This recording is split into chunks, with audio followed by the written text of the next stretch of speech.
আজকে আমি বাবার মানে যে ভ্রমণ করছেন টানা এই 2022 থেকে 25 মার্চ এপ্রিল পর্যন্ত বাবা যে ঘুরেছে, সেটা আমি যা বাবার সাথে ঘুরলাম সেটার এক্সপিরিয়েন্সেস গুলো আমি লিখে রেখেছি, সেটাই শেয়ার করছি। আজকে শেয়ার করব 20 ডিসেম্বর 2023। তো এর আগে আমি বলছিলাম কিভাবে বাবা মহারাষ্ট্র আর গুজরাট ট্যুর শেষ করে বেনারসে পৌঁছলো। 19 তারিখে পৌঁছালো। অন্নপূর্ণা দিও ছিল, আমি ছিলাম। আর 20 তারিখে 20 ডিসেম্বরে একটা স্কুলের ফাংশনে বাবাকে আমন্ত্রণ করা হয়েছিল বিশিষ্ট অতিথি হিসাবে, বাবাকে সম্বর্ধনা দেওয়া হলো। কিন্তু সেদিন নর্মালি বাবা আমাকে বলেন যে তুমি জীবনী বলো, বা আমাকে কোনো ইনস্ট্রাকশন দিলে তখন আমি বলি, এমনি আমি নিজে থেকে বলি না। তো সেদিন 20 তারিখে আমি বাবার থেকে কিছু ইনস্ট্রাকশন পাইনি, তো আমিও কিছু বলিনি। পরে যখন অনুষ্ঠানের পরে যখন আমরা ফিরলাম আশ্রমে, তখন বাবা আমাকে বলল যে আমাকে কিছু একটা বলা উচিত ছিল, এত বড় অনুষ্ঠান হলো আর এরা তো অনেকে বাবার বিষয়ে কিছু জানে না, জীবনীটাও জানে না, তো একটু বলা উচিত ছিল। তারপরে আমাকে জিজ্ঞেস করলো সবাই কি কার্ড পেয়েছে, সেটারও আমি উত্তরটা দিতে পারলাম না। তো এটা থেকে আমি শিখলাম যে বাবার সাথে যখন থাকি তখন একটু প্রোঅ্যাক্টিভ হতে হয়। মানে সেবকের যে রোলটা, সেবক খালি যদি ওয়েট করে ইনস্ট্রাকশনস এর জন্য যে গুরু আমাকে বলবে তারপর আমি কাজটা করব, সেটাও কিন্তু ঠিক নয়। দেখতে হবে গুরুর এখন কি দরকার, কি কাজটা করতে হয়, সেগুলো নিজের থেকে একটু ভাবনা চিন্তা করে করতে হয়। তো সেটা আমি একটা শিক্ষা পেলাম সেদিন সন্ধ্যাবেলা 20 তারিখে। একটা খুব অলৌকিক ঘটনা হলো। ঘটনাটা হচ্ছিল যে যেহেতু আমরা লক্ষদ্বীপ যাব, লক্ষদ্বীপ থেকে আমি আবার মুম্বাই টু লন্ডন ফিরবো। তো আমার টিকিটের যে ডেটটা, সেটা একদিন কি দুদিন আমাকে চেঞ্জ করতে হবে, দরকার, না হলে আমার লক্ষদ্বীপ ট্রিপটা মিস হবে। তো সেদিন আমি আমার লন্ডনের যে এজেন্টের সাথে আমি কথা বলার জন্য ফোনটা লাগালাম। বাবা একদম আমার পাশে বসা ছিল। আর আপনারা তো সবাই জানেন যে বাবা কানে একটু কম শুনতেন।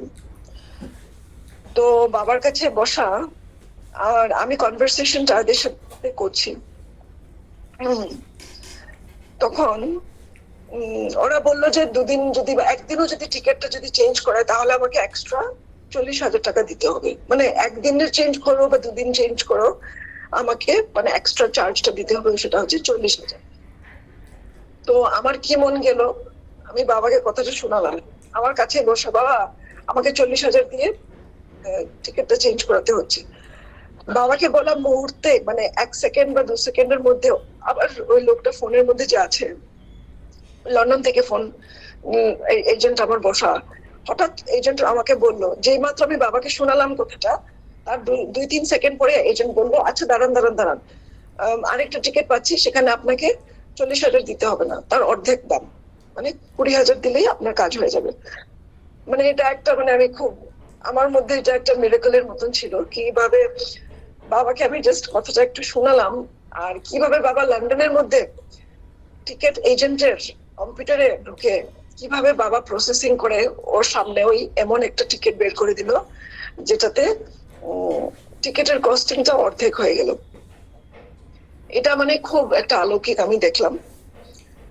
আচ্ছা, তো 21 ডিসেম্বরে আমাকে বাবা গোর দীক্ষা মন্ত্র দিল, যেটা আমি কালকে অলরেডি বলেছিলাম, পঞ্চতত্ত্ব মন্ত্রটা। উনি বাবা 10 নম্বর ফ্ল্যাটে ছিলেন। তারপর বাবাকে আমি হরিতকি দিলাম সেটার জন্য পরে। তো তারপর আমরা 11 নম্বরে ছিলাম, 11 নম্বর ফ্ল্যাট 11তে ছিলাম, বাবা 10-এ ছিলেন। 22 তারিখে বাবা আমাকে খুব মানে মানে স্ট্রং, খুব কড়া ভাবে একটা কথা বললেন, খুব কড়া ভাবে বললেন।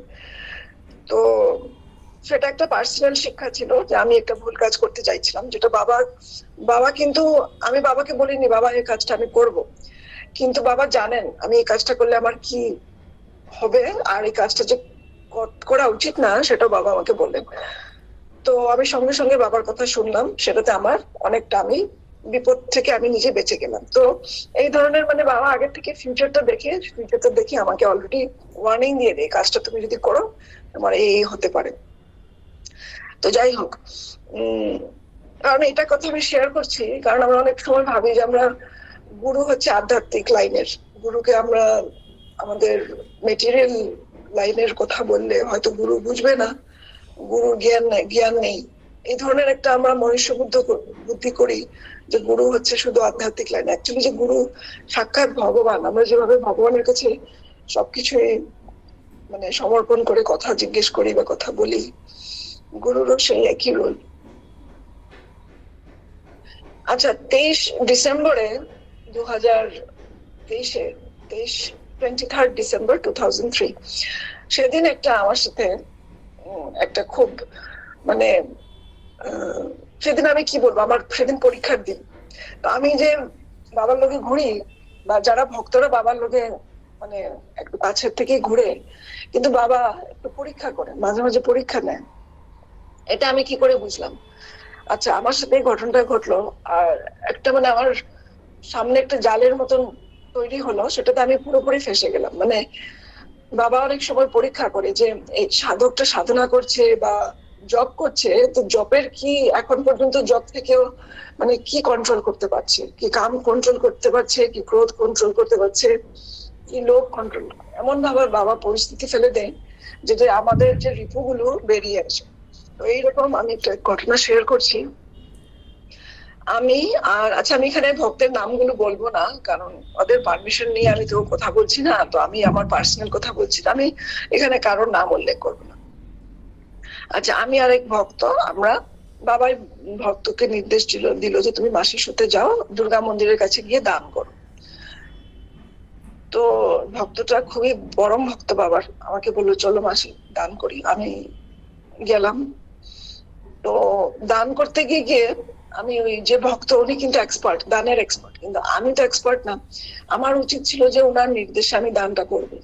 তো আমি আমার খুশি মতন ওনার কথাও শুনছি, প্লাস আমি একজন দুজন যারা আমার থেকে এক্সট্রা চাইছে টাকা আমি ওদেরকেও দিয়ে দিচ্ছি। মানে আমি অ্যাকচুয়ালি একটু নিজের মতনও দানটা করছি, প্লাস ওনার কথা মানে যেরকম মানে দুটা পাও দুটা নৌকাতে দিয়ে চলা, সেরকম একটা পরিস্থিতি। সেটাতে ভক্ত খুব অসন্তুষ্ট হলো আমার উপরে। আর উনি আমাকে সেই জায়গাতে আমাকে ছেড়ে ওই জায়গাতে আমাকে উনি ত্যাগ করে আমাকে ছেড়ে চলে গেল, বললো আমার সাথে আরো দান করবে না কখনো। আমিও খুব মানে আপসেট হয়ে গেলাম, কারণ এখন সব ভিখারিরা আমাকে ঘেরিয়ে ধরছে আর টাকাটাও আমার কাছে আছে, তো ওরা বুঝতে পারছে। তো আমি খুব একটা মানে অড পরিস্থিতিতে পড়ে গেলাম। এখন আমি কি করে বের হবো? তো আমাকে আশেপাশের লোকরা এসে একটু হেল্প করবে, যে এই যে আমাকে সবাই ঘেরিয়ে ধরেছে এই থেকে আমাকে মানে একটু ওরা হেল্প করে তারপর আমি ছুটে তারপর আমি আশ্রমের দিকে ফিরলাম। এই যে আমাকে যে ওই যে ছেড়ে চলে গেল, আমার এই ভক্তের উপরে প্রচুর রাগ উঠল। মানে রাগ বলতে মানে সাংঘাতিকই রাগ, যে আমাকে কি করে এইভাবে একটা পরিস্থিতির মধ্যে একা ফেলে চলে গেল। আমাকে তো হেল্প করা উচিত ছিল, যাই হোক আমি ভুল করলেও আমাকে তো হেল্প করা উচিত বলে আমার প্রচন্ড রাগ উঠলো। তারপরে বাড়িতে গিয়ে মানে আশ্রমে গিয়ে দেখি যে আমার চার্জার পাচ্ছি না, পাচ্ছি না। হ্যাঁ, তো আমি তখন ডিসিশন মানে আমি সঙ্গে সঙ্গে ভাবলাম আমাকে যেহেতু ওরা ঘেরিয়ে ধরেছিল, একজনে হয়তো আমার ব্যাগ থেকে মানে নিয়ে চলে গেছে বলে আমি আরো আমার রাগ উঠলো যে আমার চার্জার পাওয়ার ব্যাংক দুটো জিনিস হারিয়ে গেছে। তো আমি ভাবলাম নিশ্চয় কেউ পকেট মেরেছে আমাকে। তো আমি এই ভক্তকে আমি পরের দিন, সেদিন আমি কিছু বলিনি, চুপচাপ ছিলাম।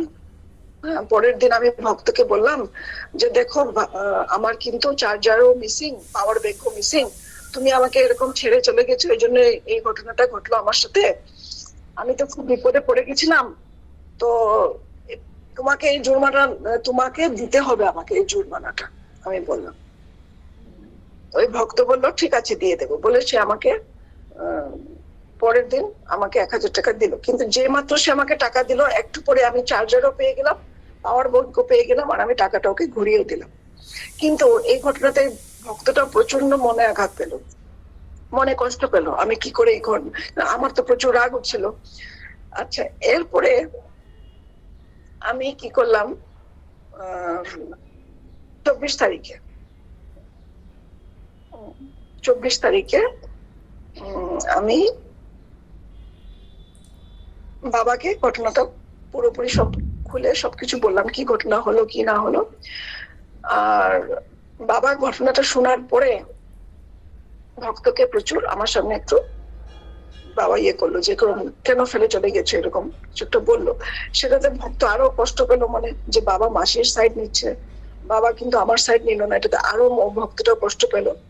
আচ্ছা, পরের দিন 25শে ডিসেম্বর আমার আর জবে মন বসছে না, আমি না তো জব করতে পারছি, আমার এই ঘটনাটার উপরে আমার মনটা খুব বিচলিত, আমি শান্তি পাচ্ছিলাম না।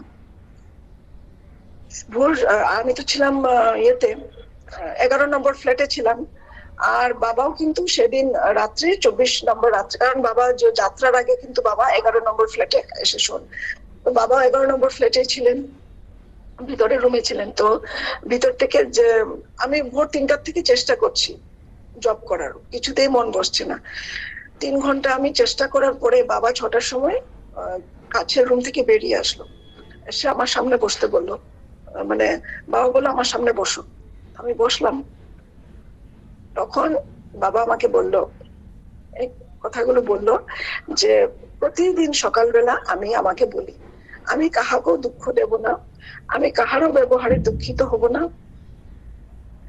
আর তখন আমাকে বাবা বুঝালেন, এ ভক্ত তো লেমেন, আমাকে তো আপসেট হওয়াটা উচিত হয়নি বলে আমাকে বাবা বুঝালেন, কারণ আমি আপসেট, বাবা দেখছে ভক্ত আপসেট, আমিও আপসেট। তারপর বাবা যেহেতু আমাকে বুঝাচ্ছে, ভক্তটা কিন্তু ভক্ত ছিল সামনে বসা ছিল, ওর আরো বাবার উপরে অভিমান হয়ে গেল, কি করে বাবা আমাকে এত সুন্দর করে বুঝাচ্ছে আর ভক্তকে কিন্তু বাবা এরকম বুঝাচ্ছে না, ভক্তের প্রচুর অভিমান হয়ে গেল। আর ভক্ত সমানে আমাকে আবার মানে আপসেট হয়ে কথা বলা শুরু করলো একটু উচ্চ সুরে। তখন বাবা হাসলো, হেসে বলল যে উনি কিছু শুনতে পাচ্ছে না। তখন আমাকে আবার বললো যে I must hear no evil, see no evil, speak no evil, অনেকবার বললো। তারপর বাবা ওই দৈব কৃপা রূপ মুক্তি বইটা খুলে বললো, আঙুল দিয়ে বললো এখানে আঙুল দাও, দিয়ে আমাকে অনেকগুলো মন্ত্র একটার পর একটা মন্ত্র বাবা পড়তে বললো, পড়াতে মানে পড়িয়ে পড়িয়ে হাত ধরে ধরে বললো। তারপর বাবা বললো কাম ক্রোধ আর লোভ নরকেশ্বর দারুণ। আর তারপর বললো মানে হেসে হেসে, বাবা কিন্তু খুব স্মাইলিং ফেসে একটার পর একটা বলেই যাচ্ছে। তারপর বললো এই মন্ত্রগুলো করবে, হাত দিয়ে দিয়ে দেখাচ্ছে, এই মন্ত্রগুলো খুব দরকার গোবিন্দ চরণে পৌঁছাতে হলে। তারপর হঠাৎ বাবা বললেন যে এই ঘটনাটা যে আমার সাথে হয়েছে সেটা একটা পরীক্ষা ছিল আমার জন্য, যে দেখার জন্য আমি আপসেট হয় কিনা নাই অন্য কারোর ব্যবহারে। বললো কাশী বিশ্বনাথ আমাকে পরীক্ষা করেছে। আর তারপর বললো যে we must not find faults of others, বললো এটা আসল চাবিকাঠি, ভগবান পাওয়ার এটাই আসল চাবিকাঠি। শুনে তো আমার মাথাটা আরো ঘোরানো শুরু করলো। তার মানে এগুলো পুরো পরিস্থিতিটা একটা মানে আমার একটা পরীক্ষা ছিল, এটা বাবা কনফার্ম করলো। এটাও কনফার্ম করলো যে কাশী বিশ্বনাথ আমাকে পরীক্ষা করেছেন। তাহলে কাশী বিশ্বনাথ যদি বাবা না হয় তাহলে বাবা কি করে বুঝতে পারে কাশী বিশ্বনাথ পরীক্ষা করেছে? তো এটা বাবা নিজের মানে রূপ প্রকাশ করলো একদিকে। তো সেদিন একটু পরে আমি বাবার থেকে প্রণাম করে আমি 20 নম্বরে চলে গেলাম। মানে এত এটা আমার জন্য ওভারওয়েলমিং হচ্ছিল, আমি আর মানে নিতে পারছিলাম না। বাবা মানে বাবা ছিল না ওই সময়টা, একটা অন্য রূপ ধরে মানে কন্টিনিউয়াস বাবা কথা বলে যাচ্ছে আমাকে আর ভক্তকে। মানে আমি বাবাকে আমি আর পারছিলাম না নিতে, কথাগুলো আমি আর শুনতে পারছিলাম না। আমি বাবা বললাম বাবা আমি আসি বলে আমি ওখান থেকে আমি সরে গেলাম, পরে আমি 20 নম্বরে গিয়ে বসলাম। কারণ আমি কথাগুলো আমার মানে এত বেশি মানে পাওয়ারফুল হচ্ছিল যে আমি নিতে পারছিলাম না।